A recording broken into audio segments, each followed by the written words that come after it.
All right, today we are out testing the sway bar delete. We're going to see how this affects the handling, and hopefully it gets rid of some of the annoying noises and clunky feelings with the suspension.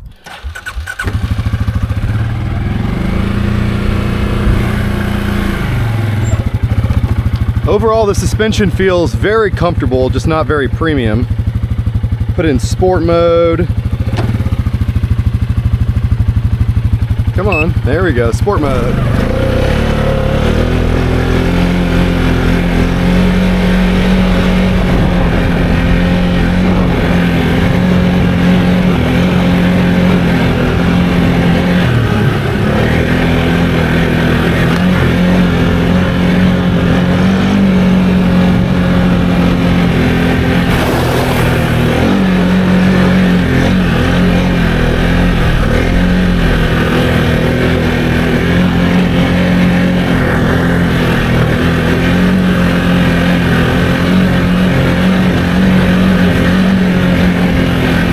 This thing rides so good for a big XMR, oh my God.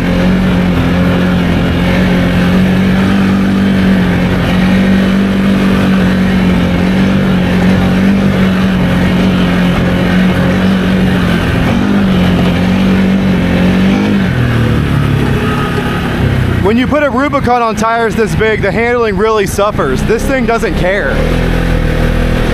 A lot of that has to do with power.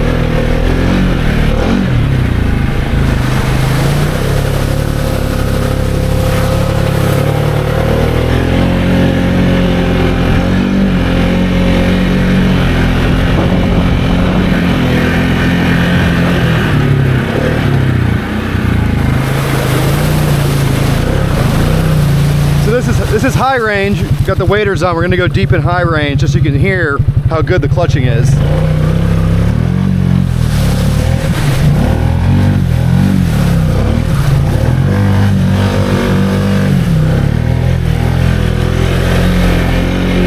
High range on 32s, no problem. Man, this weather is nice.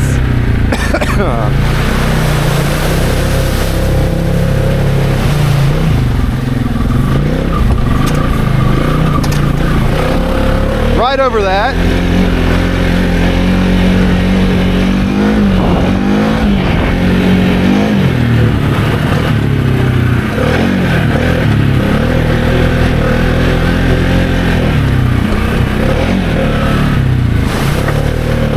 Let's see if we can rock out a wheelie up here in high range. No problem.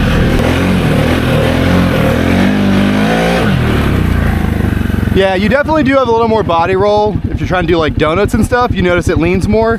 But with this much traction, tires are these kind of knobbies, you're not really going to be doing donuts on a quad. I didn't notice the sway bar being missing at all until I tried to do a donut. Everything else, it's felt almost the same.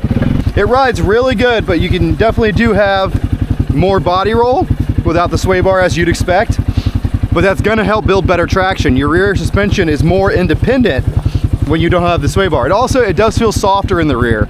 I think I might leave the sway bar off, honestly. Save some weight, better articulation, better, softer ride. As long as I don't have a passenger, it'll be fine. With the passenger, it'll be annoying. I love how clean I stay on this machine. Compared to my Renegade, the fender coverage is amazing. I'm totally clean.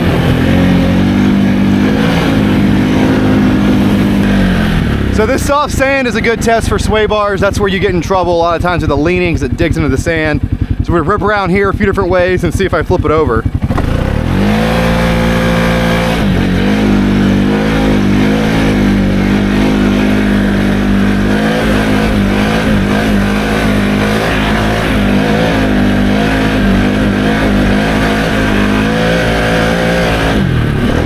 Not bad. Not bad at all.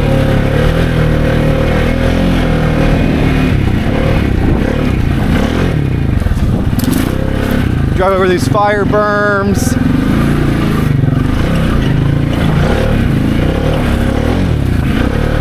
Pretty good.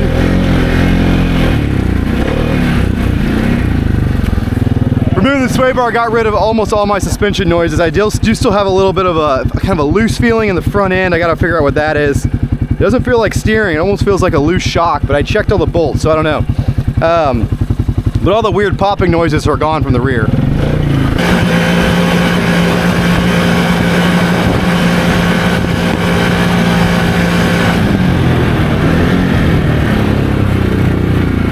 You gotta remember my speedometer is pretty far off because oversized tires, so that was probably 45 through there, maybe a little more, maybe 50, I don't know. And it feels really stable. Man, the suspension on this thing is good. I do have a little bit of a rattle though in the suspension sometimes. So my two theories is that it might be the engine mounts. Engine mounts are weird when you're full throttle, they can actually bottom out. It's engine mounts or something in the front end. It feels like it's far forward. The back feels solid now with the sway bar gone. All right, so we're about to go check out this nastiness. One thing I did notice is I think the front end is topping out, meaning I'm dropping all the way down. And some of that rattle and hit I'm feeling is the shock's maxing out at full down travel. So I'm gonna lower the front to the minimum with the preload adjustment, give it some more sag and maybe it won't top out as much. I couldn't do that before because with my 33s, with the 33s, I was a little too tall and they were rubbing up here. So I had to have them maxed out. Now I can lower them down because these 32s are a little smaller. Also, now that it's all settled down, I think I'm going to take off my little front wheel spacers. I have 1/4 inch spacers in the front, and you can see that the tire is sticking out pretty far in the front, maybe a little farther than it is in the rear. So I'm going to take off those little spacers. They're not really required to make the front 1/2 inch narrower, but it does drive really, really well. The clutches in this thing, the belt drive clutches, are a huge improvement over any of my other Can-Ams. I'm actually able to carry a lot of speed in low range because the clutches have a wider range of travel. It's my favorite quad in the market right now. I hate to say it, Honda, you're pretty far behind. I'm sure it won't last as long. The front differential seems to be having some issues already with the Visco lock in there. But for the comfort and the power and the capability, the low factory gearing and everything, it is pretty hard to beat. It doesn't feel nearly as big as it is. And you never feel the heat from the radiator or the belt. I mean, the heat management is a huge, huge improvement over anything Can-Am has built in the past. All right, now we can adjust the shocks. So right now we're in the middle preload setting. We're gonna go to full soft. See if that improves the ride quality.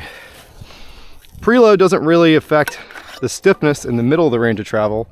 What preload really just affects is the stiffness when the tire comes off the ground and hits the ground again. But preload also changes how much down travel you have. So if you don't have enough down travel, it's just gonna ride like shit. So let's add some down travel. Okay. Put the tool in here.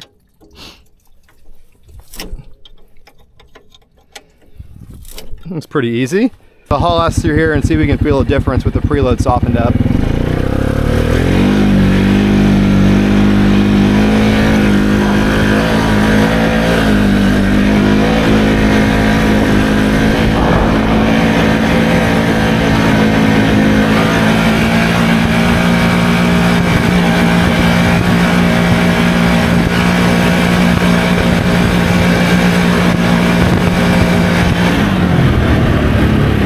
Nice little 7,000 RPM rip.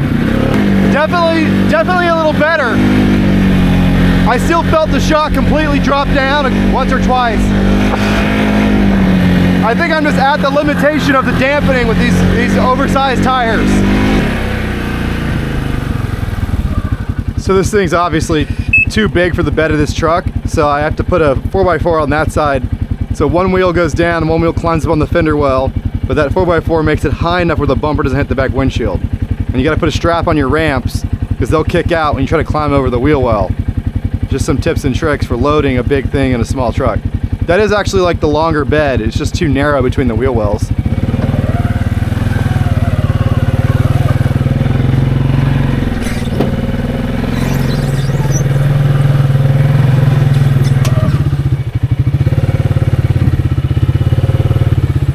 I do love the parking brake on these Can-Ams though. And there we go.